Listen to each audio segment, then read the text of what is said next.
तन्हा जात मुस्तफ़ा जाने रहमत की है। जब मुस्तफ़ा आए हैं तो इल्म का नूर फूटने लगा। जब मुस्तफ़ा आए हैं तो गरीबी बेटियों को इज्जत का आसमान मिल गया।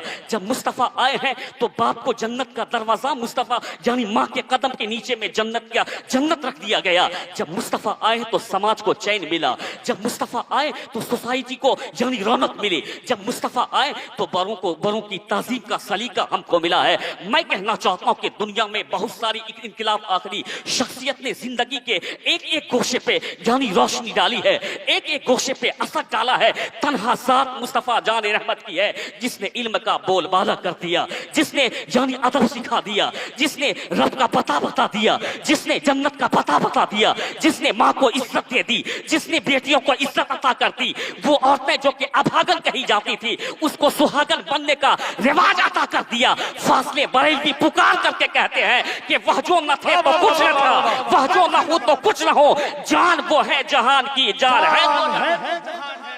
इस्लाम में माल नहीं देखा जाता। एक आदमी अगर अपनी दस्तरखान पर इफ्तार के वक्त में 100 नेमतें रखता है, एक फकीर अपने दस्तरखान पे सूखी रोटी रखता है, तो सूखी रोटी रखने वाले फकीर के यहाँ फरिश्तों की आमद हो जाती है, रहमत की बारिश हो जाती है। नारे रिसालत। ये और लोगों के मजहब में होगा कि 100 फ्रूट खरीदते हैं। अब मैं पूरी बात ना बताऊं, आप खुद समझदार हैं। यानी 100 फ्रूट खरीदना साहब, नारियल खरीदिए, तरबूज खरीदिए, न जाने क्या क्या खरीदिए। उसका देवता तब खुश होता है जब 100 फ्रूट चढ़ाया जाता है। लेकिन इस्लाम वो तन्हा पाकीज़ा मजहब है, जिस कदर खुलूस दिल में होता है रब वैसा ही सवाब अता फरमा देता है। वहाँ अल्लाह की बारगाह में यानी माल की मिकदार नहीं देखी जाती है बल्कि खुलूस देखा जाता। सरकार मदीना ने जंग तबूक के मौके से सहाबी को कहा कि चंदा करना होगा, तब मुजाहिद इस्लाम तैयार होंगे और मैदान में जाएंगे। ये इस्लाम का पहला चंदा था। उस्मान गनी ने 300 दिरहम 3000 दिरहम मुस्तफ़ा जान रहमत की बारगाह में ऊंट और साजो सामान के साथ अता कर दिया। जब सरकारे दो जहां यानी बता रहे थे कि अल्लाह की राह में जो देगा रब एक के बदले में उसको 10 अता फरमाएगा, रब एक के बदले में उसको नवाजेगा। उस्मान गनी खड़े होते कहते या रसूल अल्लाह, मैं 1000 दिरहम रब की राह में देता हूँ। या रसूल अल्लाह 100 ऊंट सामान के साथ मैं रब की बारगाह में देता हूँ। आप 3 मर्तबा खड़े हुए कहा या रसूल अल्लाह। अब उस्मान 200 ऊंट सामान के साथ रब की बारगाह में देता है। फिर तीसरी मर्तबा खड़े हुए कहा या रसूल अल्लाह और 100 ऊंट रब की बारगाह में देता है। मुस्तफ़ा ने कहा कि उस्मान ने जन्नत खरीद लिया, उस्मान ने जन्नत खरीद लिया, उस्मान ने जन्नत खरीद लिया। जाने मुस्तफ़ा जाने रहमत ने कहा कि उस्मान ने जन्नत खरीद लिया। जिसको जो सकत थी जरा गौर से सुनिए और अपनी तख्ती दिल पे लिख करके लेके जाइए। मैं कहना चाहता हूं कि आप इस वक्त सवाब की नीयत से बैठे हैं, इबादत की नीयत से बैठे हैं, रब की रजा की नीयत से बैठे हैं, मुस्तफ़ा की नजर इनायत की नीयत से बैठे हुए हैं। मैं कहना चाहता हूं कि जंग तबूक के मौके से जो चंदा हुआ, जिसको अल्लाह ने जितनी ताकत दी थी उस एतबार से मुस्तफ़ा के सामने में सामान रखते गए। सामान इतना ढेर हो गया था। एक सहाबी रसूल जिसका नाम हजरत आमिर था, वो सिर्फ मजदूरी करना जानते थे। उसके पास उस्मान गनी जैसी दौलत नहीं कि मुस्तफ़ा के कदमों में रख दे। जरा तवज्जो फरमाए, मैं थोड़ी देर अब लोगों की खिदमत करता हूँ। उसके पास इतनी ताकत नहीं कि 100 ऊंट दे दे मुस्तफ़ा को, उसके पास इतनी ताकत नहीं कि 1000 दिरहम दे दे मुस्तफ़ा को। जब सरकार ने ऐलान किया कि चंदा होगा, वो सहाबी रसूल खड़े होते हैं और जाने के बाद मजदूरी तलाश करने लगते हैं। एक आदमी ने मजदूरी दिया, कहा कि तू मेरे कुएं से पानी निकालता रह, तू कुएं से पानी निकाल, तुमको शाम के वक्त में मजदूरी दी जाएगी।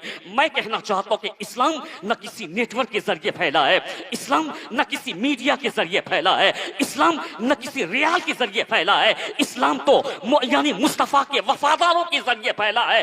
गरीब नवाज ने कदम रखा तो 90 लाख ने कलमा पढ़ा है और गौसी आजम ने जब अपनी उंगली उठाई है तो मुर्दे जिंदा हो गए। नारे तकबीर, नारे रिसालत। मौलाना गुलाम गौस रज़ा मरकजी इस्लाम न किसी नेटवर्क के जरिए, इस्लाम न किसी यानी रियाल के जरिए, इस्लाम न किसी यानी मीडिया के जरिए फैला है, ये तो बुजुर्गों के जरिए फैला। जहां मुस्तफ़ा के दीवानों ने कदम रख दिया है वहां इस्लाम के गुलशन लहलहाते हुए नजर आ गए।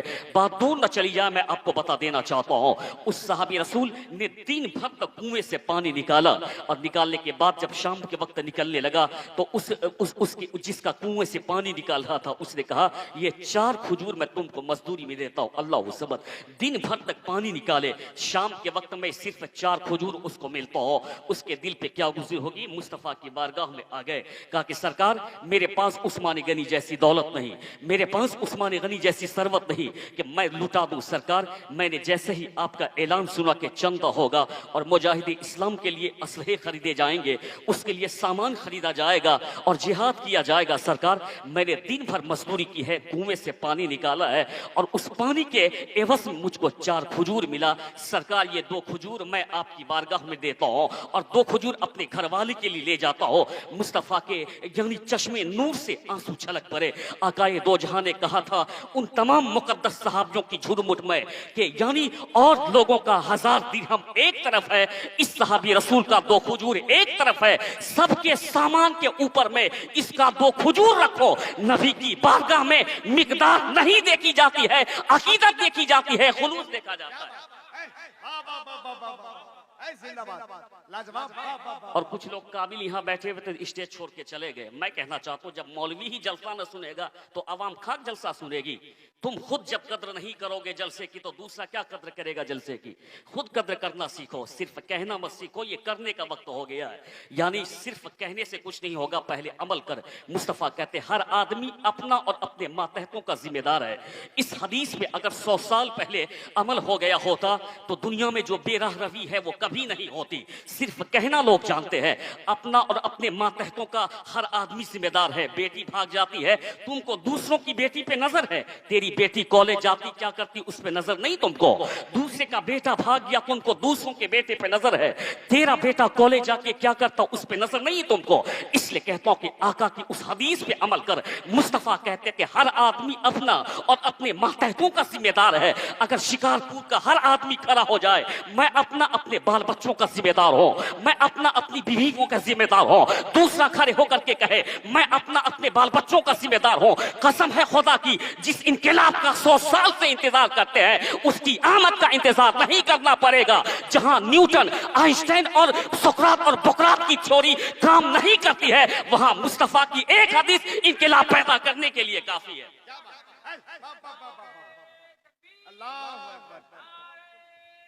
या रसूल अल्लाह,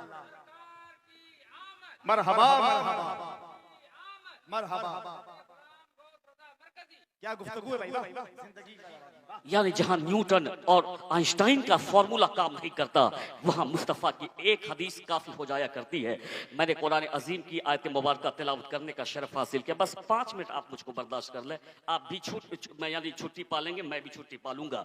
मैं कहना चाहता हूं कि मुस्तफ़ा जान रहमत इस दुनिया में तशरीफ फरमा हुए। आकाए दो जहां की आमद से पहले मैं जब दुनिया का मुताला करता हूं, हर तरफ मैं वहशत पाता हूं, हर तरफ तशद्दुद पाता हूं, हर तरफ जुल्म पाता हूं, हर तरफ मैं जबर पाता हूं। लेकिन आकाए दो जहां की आमद ने दुनिया में इनकलाब पैदा फरमाया है। दुनिया में बहुत सारे लोग आए, लोग दावा कर सकते हैं, लेकिन मैं कहना चाहता हूं दुनिया में बहुत सारे इनकलाब आफरी शख्सियत की आमद हुई है, लेकिन हर एक आदमी का असर एक डिपार्ट पे रहा है, एक शोबे पे रहा है, जिंदगी के एक पहलू पे रहा है। किसी ने इल्म पे अपना असर डाला, किसी ने मईशत पे अपना असर डाला, किसी ने सोसाइटी पे अपना असर डाला, किसी ने दूसरी चीजों पे अपना असर डाला। तन्हा जात मुस्तफा जाने रहमत की है। जब मुस्तफा आए हैं तो इल्म का नूर फूटने लगा। जब मुस्तफा आए हैं तो गरीबी बेटियों को इज्जत का आसमान मिल गया। जब मुस्तफा आए हैं तो बाप को जन्नत का दरवाजा मुस्तफा यानी माँ के कदम के नीचे में जन्नत रख दिया गया। जब मुस्तफा आए तो समाज को चैन मिला। जब मुस्तफा आए तो सोसाइटी को यानी रौनक मिली। जब मुस्तफा आए तो बड़ों की ताजीम का सलीका हमको मिला है। मैं कहना चाहता हूँ कि दुनिया में बहुत सारी इनकलाब आखिरी शख्सियत ने जिंदगी के एक एक गोशे पे यानी रोशनी डाली है, एक एक गोशे पे असर डाला है, तन्हा ज़ात मुस्तफ़ा जान रहमत की है जिसने इल्म का बोलबाला कर दिया, जिसने यानी अदब सिखा दिया, जिसने रब का पता बता दिया, जिसने जन्नत का पता बता दिया, जिसने माँ को इज्जत दे दी, जिसने बेटियों को इज्जत अता कर दी। वो औरतें जो कि अभागन कही जाती थी उसको सुहागन बनने का रिवाज अता कर दिया। फासले बरेलवी पुकार करके कहते हैं कि वह जो न थे तो कुछ न था, वह जो न हो तो कुछ न हो, जान वो है जहान की जान है। नारे तकबीर, नारे रिसालत, नवासे हुजूर फख्रे बिहार। यानी दुनिया के तमाम तक इनकलाब आखिरी शख्सियतों ने जिंदगी के एक गोशे पे उन्होंने असर छोड़ा है, लेकिन तन्हा ज़ात मुस्तफ़ा जान रहमत की है। आकाए दो जहां ने कौन ऐसा चैप्टर है जिसका सॉल्यूशन आपने हमको ना बताया हो। इस्लाम ने हर हर यानी प्रॉब्लम का सॉल्यूशन हमको बताया। मैं कहना चाहता हूँ मुस्तफ़ा जान रहमत का कोई जवाब नहीं। एक बात मैं आपको बता देना चाहता हूँ, आकाए दो जहां की तारीफ हर हर कास्ट के पढ़े लिखे लोग करते हैं। तन्हा ज़ात ये मुस्तफ़ा जान रहमत की है कि जिसको पढ़ने के बाद आज यानी क्रिश्चियन भी मुस्तफ़ा की तारीफ करने पे मजबूर होता है, जिसको पढ़ने के बाद यहूदी का स्कॉलर भी मुस्तफ़ा की तारीफ करने पे मजबूर होता है, जिसको पढ़ने के बाद हिंदुस्तान के गांधी जी भी मुस्तफ़ा की तारीफ करने पे मजबूर होते हैं, जिसको पढ़ने के बाद बंगाल के रविन्द्रनाथ टैगोर जी भी मुस्तफ़ा की तारीफ करने पे मजबूर होते हैं। अल फज़लो मा शहीद बिहिल आदा, फजीलत तो यह है जिसकी गवाही दुश्मन देता हुआ नजर आता हो। मैं कहना चाहता हूं कि उस नबी की आमद पर मैं घर को क्यों ना सजाऊं जिस नबी ने हमको जन्नत का रास्ता बताया हो। उस नबी की आमद पर मैं झंडे क्यों ना लगा दूं जिस नबी ने 1000 रात हमारी मोहब्बत में कुर्बान कर दिया हो। उस नबी की आमद पे जलसे क्यों ना सजाऊं जो नबी कब्र में काम आने वाले हैं, मीज़ान पे काम आने वाले हैं, पुलसिरात पे काम आने वाले हैं, जो नबी जन्नत दिलाने वाले हैं। आला हज़रत की ज़बानी क्यों ना मैं कहूं, ज़मीनो ज़मा तुम्हारे लिए, मकीनो मका तुम्हारे लिए, या रसूल अल्लाह दिहन में है ज़बा तुम्हारे लिए, बदन में है जान तुम्हारे लिए, या रसूल अल्लाह गुलाम आए यहाँ तुम्हारे लिए, उठे भी वहां तुम्हारे। नारे तकबीर, नारे रिसालत, माशाअल्लाह सुभान अल्लाह। क्यों नहीं आला हज़रत की ज़बानी कहूँ, ज़मीनो ज़मा तुम्हारे लिए, मकीनो मका तुम्हारे लिए, या रसूल अल्लाह दिहन में है ज़बा तुम्हारे लिए, बदन में है जा तुम्हारे लिए, गुलाम आए यहाँ तुम्हारे लिए, उठे भी वहाँ तुम्हारे लिए।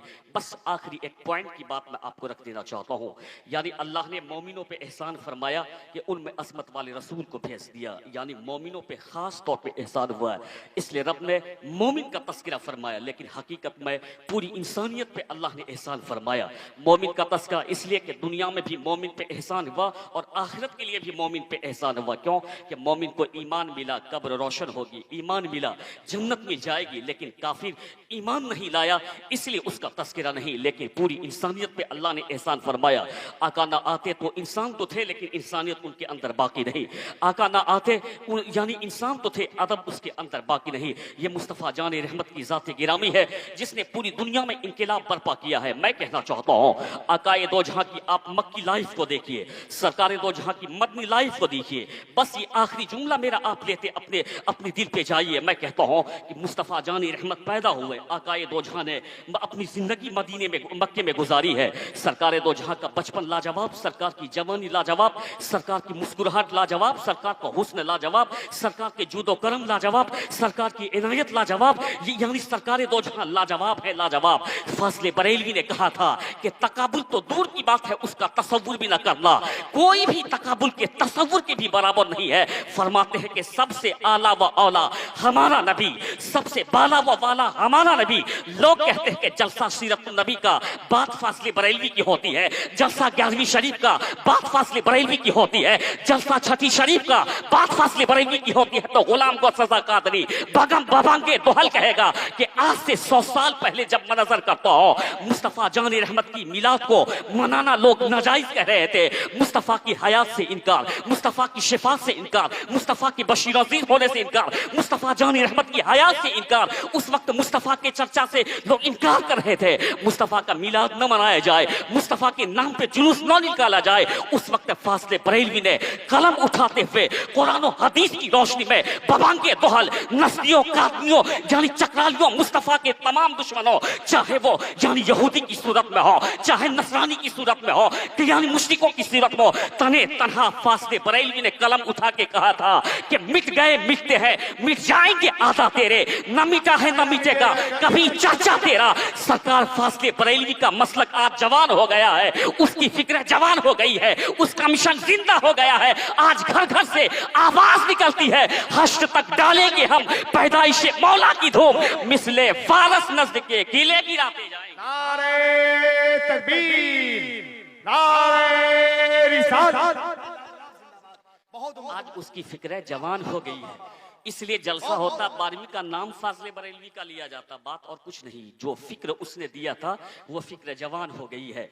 आज घर घर में 11वीं मनाया जाता है और 12वीं मनाया जाता है, इसलिए हम आला हजरत का नाम लेते हैं, जिसने मुस्तफ़ा की मोहब्बत हमारे दिल में पिलाई है। हम कहते कि डाल दी कल्ब में अजमत मुस्तफ़ा, सैयदी आला हजरत पे लाखों सलाम। आज अगर हमारी निगाहों में करबला का तकद्दुस बचा हुआ है, ये मैं चैलेंज के साथ कहता हूं। आज अगर हमारी नजर में बगदाद का वकार बचा हुआ है, आज अगर हमारी नजर में यानी गरीब नवाज यानी अजमेर मुअल्ला का तकद्दुस बचा हुआ है, आज अगर हमारी नजरों में किशोचा मुकद्दसा की अजमत सलामत है, तो इस सदी में एहसान आला हजरत फाजले बरेलवी का। इस सदी में एहसान किसका है?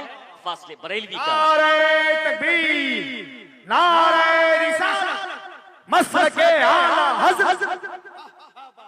इस सदी में एहसान फासले बरेलवी का है, जिसने हमको करबला की अजमत, हमको बगदाद की अजमत, हमको अजमेर की अजमत, किछोचा की अजमत से रोशनास कराया। वो आला हजरत की जात गिरामी है। बात दूर न चली जाए, बस मैं पॉइंट को पूरी कर देना चाहता हूँ। मुस्तफ़ा जाने रहमत का कोई जवाब नहीं। आकाए दो जहां की मक्की लाइफ को आप देखें, फिर उसके बाद मदीने की लाइफ को देखें। इसी से मैं आपको कह देना चाहता हूँ, सरकार दो जहां को देखें। आकाए दो जहां ने जब नबूवत का ऐलान किया, अब रिसालत का ऐलान किया, तो लोग जो अमीन कहते थे आपको, जो शरीफ कहते थे आपको, जो आपको यानी बेहतर कहते थे, उसने पत्थर मारना शुरू कर दी। उसने आपके ऊपर आपको ईजा पहुंचाना शुरू कर दिया। उसने तकलीफ देना शुरू कर दी। क्यों? उससे पहले वो अमीन थे मक्का में हर आदमी के नजदीक, उससे पहले शरीफ थे मक्का में हर आदमी के नजदीक, उससे पहले उनकी जिंदगी की मिसाल दी जाती थी मक्का में। इख्तलाफ क्यों? कि आपने यानी दीन इस्लाम का ऐलान फरमा दिया। मुस्तफ़ा को सताया गया, मुस्तफ़ा के दीवानों को सताया गया, यानी हजरत बेलाल को तपतीफी रेत में सुलाया गया, हजरत खुबाब को यानी तकलीफें दी गई। यानी इस कदर तकलीफें दी रब तबारक व तआला के हुक्म से। मुस्तफ़ा जाने रहमत ने मक्के पाक को खैरबात कह दिया और मदीना चले गए। बस मैं इसी पॉइंट को समझाना चाहता हूं। मैं कहता हूं कि तू क्या बोलेगा, मैं तेरे ही घर से गवाही और दलील पेश करता हूं। एक हिंदुस्तान के एक स्कॉलर जिसको डॉक्टर राजेंद्र नारायण कहा जाता है, वो किस यूनिवर्सिटी से पढ़े हैं? वो BHU से पढ़े हुए, बनारस हिंदू यूनिवर्सिटी, जो कि हिंदुस्तान की बहुत पुरानी यूनिवर्सिटी। एक यूनिवर्सिटी नालंदा, जो कि हिंदुस्तान की सबसे पुरानी यूनिवर्सिटी है, बिहार ही में है। और दूसरी एक यूनिवर्सिटी जिसको BHU कहा जाता है, उसका प्रोडक्ट किसी मदरसे का प्रोडक्ट नहीं, इस मदरसे का प्रोडक्ट नहीं, या कोई दूसरे मदरसे का प्रोडक्ट नहीं, न वो इस्लाम का मानने वाला, न कलमा पढ़ने वाला, न कुरान पढ़ने वाला, लेकिन वो इल्म से रुचि रखने वाला। डॉक्टर राजेंद्र नारायण कहता है कि जैसे ही मैंने BHU में MA की डिग्री हासिल की, जैसे ही मैंने वहां अपनी तालीम मुकम्मल की, तो मुकम्मल करने के बाद मैंने हर मजहब को पढ़ने की कोशिश करने लगा। ये जाहिल है उत्तर प्रदेश की वो महिला कि जो बगैर पढ़े लिखे मुस्तफा की शान में भौंकती है। ये जाहिल लोग हैं, जाहिल। वो जाहिल है पंडित जो कि बगैर पढ़े लिखे मुस्तफा की शान में भौंकता है। एक पढ़े लिखे दानिश्वर से पूछ। वो डॉक्टर राजेंद्र नारायण कहता है कि मैंने बाइबिल को भी पढ़ा है। वो कहता है कि हमने क्रिश्चियनिटी को पढ़ा, हमने यहूदियत को पढ़ा, हमने यानी जैन मजहब को पढ़ा, हमने हिंदुत्व को पढ़ा। पढ़ने के बाद दिल में ख्याल आया कि क्यों नहीं मजहब इस्लाम को पढ़ना चाहिए, मजहब इस्लाम का मुताला करना चाहिए। वो कहता है डॉक्टर राजेंद्र नारायण, जब मैंने इस्लाम को पढ़ा है, इस्लाम के पैगंबर को पढ़ा, तो दंग रह गया। और पढ़ने के बाद मैं पूरा दंग रह गया। और उसने अपनी किताब में लिखा है, जिसको हम फतह मुबीन कहते हैं, उसको उस दानिश्वर अपनी किताब में लिखता है, जिसको हम फतह मुबीन कहते हैं। मुस्तफा जानी रहमत 8 हिजरी को मक्के पाक में दाखिल हो रहे हैं। अकेले नहीं, 12,000 लश्कर जर्रार के साथ फातिहाना शान के साथ मुस्तफा मक्के में दाखिल हो रहे हैं। वो कहता है कि मैं जब इस्लाम के पैगंबर की जिंदगी को पढ़ता हूं कि इस्लाम के पैगंबर यानी 8 साल पहले मक्के से रात की तारीकी में अपने दोस्त अबू बकर के साथ निकले थे, वही इस्लाम के पैगंबर जिसको सताया गया था, जिनके गले में फंदा डाला गया था, जिनके यानी गर्दन पे ओझली रखी गई थी, जिनके गुलामों को डराया गया था, वो इस्लाम के पैगंबर 8 हिजरी में फातिहाना शान के साथ दाखिल हो रहे हैं, दाखिल हो रहे और मक्का को फतह कर रहे हैं। वो कहते हैं कि इस्लाम के पैगंबर ने मक्का को फतह कर लिया, लेकिन एक आदमी को खराश तक नहीं आई। इस्लाम के पैगंबर ने खाने काबा को फतह कर लिया, एक आदमी को खराश तक नहीं आई। और वो कहता है कि हमने रूम की भी तारीख पढ़ी है, हमने ईरान की भी तारीख पढ़ी है। जब भी रूम का बादशाह कोई इलाका फतह करता था तो लोगों की जानें जाती थी, तलवारें चलती थी, खूरेजी होती थी, तब इलाका फतह होता था।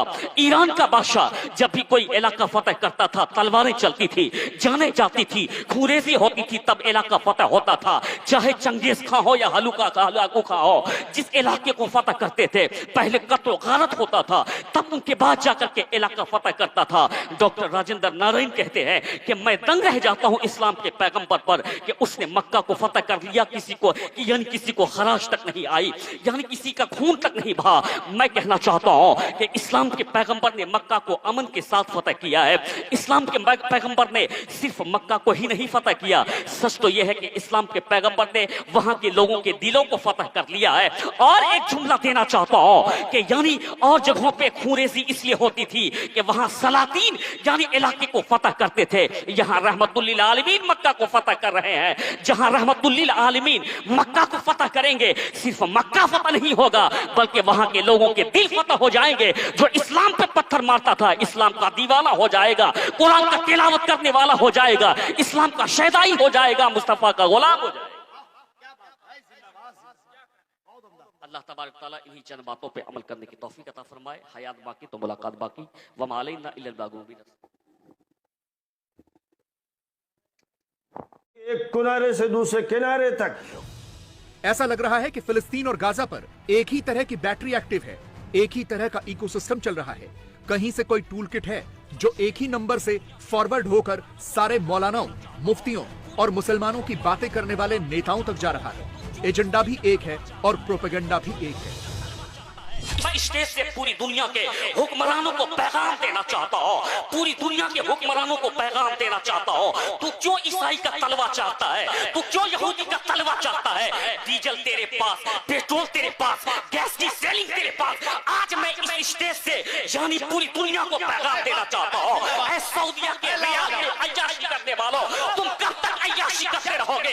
तुमको उस नन्हे मुजाहिद का खून दिखाई नहीं आता कि तुम अपने घरों में अय्याशी करते हो। नन्हे मुजाहिद अपने खून की बाजी लगाते हैं। तुम अगर उनका तलवा जानी चाटना छोड़ दो और तुम आज से ये पाबंदी लगा दो कि हम डीजल यहूदी को नहीं देंगे, हम पेट्रोल यहूदी को नहीं देंगे, हम गैस यहूदी को नहीं देंगे। गजा पे अब भी यानी पानी बंद है, वो थोड़ा थोड़ा पानी आता है, वो खत्म हो जाता है। मैं कहता हूँ कि ये जुल्म की इंतहा कर दी इजराइलियों ने, ये जुल्म के यानी जुल्म की हद पार कर दी इन यहूदियों ने।